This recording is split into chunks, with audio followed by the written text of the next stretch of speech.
Shalom, Bapak Ibu Saudaraku yang kekasih dalam nama Tuhan Yesus Kristus. Jumpa lagi dalam Daily Devotion pada saat ini.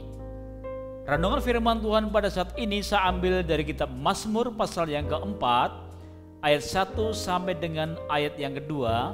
Demikian firman Tuhan. Untuk pemimpin biduan dengan permainan kecapi, Mazmur Daud. Apabila aku berseru, jawablah aku, ya Allah, yang membenarkan aku. Di dalam kesesakan Engkau memberi kelegaan kepadaku.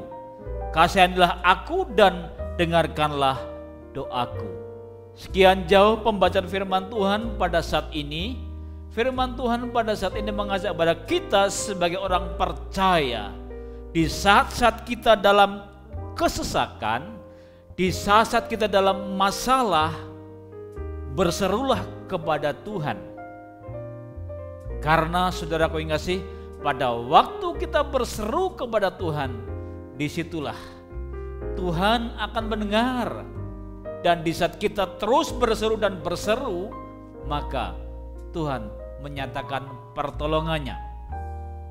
Kita melihat dalam Mazmur ini, inilah ungkapan Raja Daud. Daud di dalam permasalahannya, Daud di dalam kesesakannya, Daud berseru kepada Tuhan. Jadi pada saat ini Daud menyadarkan setiap kita sebagai orang percaya, supaya pada waktu kita dalam kesesakan, berserulah, maka Tuhan akan menjawab, Tuhan akan menolong. Kita perhatikan dan kita renungkan kalau kita baca di dalam kitab 1 Samuel. Nah, kita akan membaca Bapak Ibu Saudaraku yang kasih dalam nama Tuhan Yesus Kristus di dalam kitab 1 Samuel pasal yang ke-30 ayat pertama. Ketika Daud serta orang-orangnya sampai ke Siklak pada hari yang ketiga, orang Amalek telah menyerbu tanah Negeb dan Siklak. Siklak telah dikalahkan oleh mereka dan dibakar habis. Firman Tuhan berkata bahwa Negeb dan Siklak telah dibakar habis oleh orang-orang Amalek, oleh bangsa Amalek. Dan kita membaca selanjutnya, perempuan-perempuan dan semua orang yang ada di sana, tua dan muda, telah ditawan mereka dengan tidak membunuh seorang pun. Mereka menggiring sekaliannya, kemudian meneruskan perjalanannya. Tua, muda, laki, perempuan, semuanya digiring, semuanya ditawan. Di ayat yang ketiga, ketika Daud dan orang-orangnya sampai ke kota itu, tampaklah kota itu terbakar habis, dan istri mereka serta anak mereka yang laki-laki dan perempuan telah ditawan. Pada waktu Daud sampai di Siklak, ternyata orang-orang yang ditinggal yang ada di Siklak, semuanya laki-laki, perempuan, tua, muda, semuanya ditawan. Betapa pedihnya Daud pada waktu itu. Betapa pedihnya, betapa menderitanya, betapa sakitnya. Pada waktu itu Daud bersama-sama dengan orang-orangnya. Kita lanjutkan pembacaannya di ayat yang keempat. Lalu menangislah Daud dan rakyat yang bersama-sama dengan dia itu dengan nyaring sampai mereka tidak kuat lagi menangis. Ini tekanan yang begitu berat, penderitaan yang begitu berat. Anak istri ditawan, Siklak dibakar. Saudaraku yang dikasihi dalam nama Tuhan, mungkin saat-saat ini di masa pandemi kita menghadapi tantangan yang sangat berat. Tetapi ingat, kita mempunyai Tuhan. Kita punyai Allah. Dalam penderitaan, Daud tetap berseru kepada Tuhan, mengandalkan Tuhan. Nah, di ayat selanjutnya, di ayat yang ke-5, juga kedua istri Daud ditawan, yakni Ahinoam perempuan Israel dan Abigail bekas istri Nabal, orang Karmel itu. Daud sendiri, 2 istrinya ditawan. Betapa pedihnya hati Daud. Tetapi saudaraku yang kasih, ini pembelajaran bagi Daud. Sejauh mana Daud mengandalkan Tuhan. Ternyata tatkala Daud masuk dalam masalah, masuk dalam lembah kekelaman, Daud tetap mengutamakan Tuhan. Daud tetap mengandalkan Tuhan. Jadi saudaraku yang kasih, permasalahan seberat apapun yang kita hadapi, kalau kita mengandalkan Tuhan, berserah kepada Tuhan, maka Tuhan mengambil alih. Karena firman Tuhan berkata, hai engkau yang letih lesu dan berbeban berat, datang kepadaku, maka aku akan memberikan kelegaan. Jadi masalah apapun yang menindih dalam hidup kita, tatkala kita datang kepada Tuhan, Tuhan memberikan kelegaan. Tuhan memberikan kelepasan, pembebasan. Kita baca selanjutnya di ayat yang ke-6. Dan Daud sangat terjepit. Nah, saudara, karena masalah, karena situasi keadaan, Daud terjepit. Mengapa Daud terjepit? Nah, selanjutnya dikatakan demikian. Karena rakyat mengatakan hendak melempari dia dengan batu. Seluruh rakyat itu telah pedih hati, masing-masing karena anaknya laki-laki dan perempuan. Tetapi Daud menguatkan kepercayaannya kepada Tuhan Allahnya. Orang-orang yang bersama-sama dengan Daud, kurang lebih 600 orang, mereka sepakat untuk mau melempari batu. Karena pedihnya, karena penderitaannya.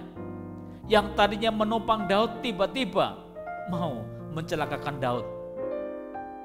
Bayangkan, 600 orang kurang lebih sepakat untuk melempari batu kepada Daud. Bagaimana Daud? Daud walaupun orang-orang yang tidak lagi sepakat dengan Daud, tetapi Alkitab mencatat bahwa Daud menguatkan kepercayaannya. Artinya Daud terbawa oleh arus keadaan. Daud sudah tidak lengah, Daud tidak undur, Daud tidak lemah, tetapi Daud meyakinkan imannya kepada Tuhan. Sehingga saudaraku yang kasih, Daud ambil tindakan, berseru kepada Tuhan, berserah kepada Tuhan. Di ayat yang ke-7-nya, lalu Daud memberi perintah kepada Imam Abiatar bin Ahimelek, bawalah efod itu kepadaku. Maka Abiatar membawa efod itu kepada Daud. Nah, disinilah Daud menyampaikan masalahnya kepada Tuhan, menyampaikan problemanya kepada Tuhan, masalah yang sedang dihadapi. Dan Daud bertanya di ayat yang ke-8. Kemudian bertanyalah Daud kepada Tuhan, katanya, haruskah aku mengejar gerombolan itu? Akan dapatkah mereka kususul?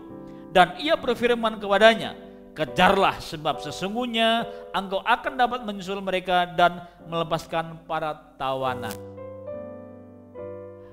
Jadi Bapak Ibu Saudaraku yang kekasih dalam nama Tuhan Yesus Kristus, luar biasanya ketika dalam kesesakan Daud berseru kepada Tuhan dan ada jawaban, kejarlah, maka engkau akan menyusul. Saudaraku yang kekasih dalam nama Tuhan Yesus Kristus, luar biasanya bagaimana tindakan Daud, bagaimana Daud di dalam kehidupannya. Daud selalu gigih, Daud selalu mengandalkan Tuhan. Kita baca selanjutnya Bapak Ibu Saudaraku yang kasih, di ayat yang selanjutnya, yaitu di ayat yang ke-16 dari 1 Samuel pasal yang ke-30. Demikian firman Tuhan. Ia menunjuk jalan kepada Daud ke sana, dan tampaklah orang-orang itu berpencar-pencar di atas seluruh daerah itu sambil makan minum dan mengadakan perayaan karena jaran yang besar yang telah dirampas mereka dari tanah orang Filistin dan dari tanah Yehuda.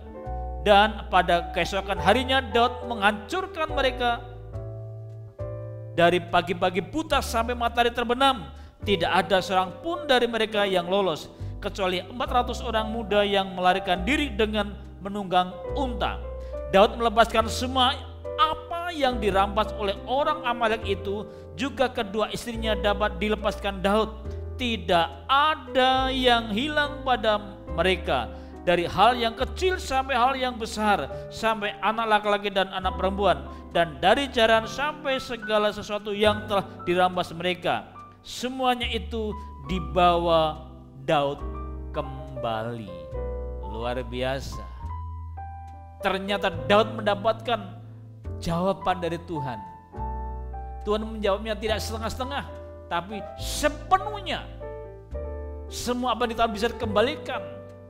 Istrinya dikembalikan, dan anak laki dan perempuan bisa kembali dengan utuh, dan barang-barang yang dirampas bisa kembali dengan utuh. Itulah luar biasanya Tuhan. Jadi saudaraku yang kasih, kita sebagai orang percaya, jangan kendor pengiringanmu kepada Tuhan. Jangan lemah dan jangan putus asa. Tuhan Yesus di atas segala-galanya. Maka dari itu, mari saya sebagai hamba Tuhan mengajak kepada kita, belajarlah seperti Daud, di saat dalam kesesakan berseru kepada Tuhan, maka akan ada jawaban.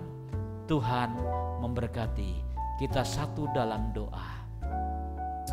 Bapa kami yang di surga, pada kesempatan ini kami datang padamu. Kami bersyukur kepadamu Tuhan telah mengajarkan kepada kami, supaya kami di saat dalam kesesakan kami berharap kepadamu ya Tuhan. Karena di dalam Engkau ada jalan keluar, di dalam Engkau ada pemulihan, di dalam Engkau ada pembebasan. Terima kasih Tuhan.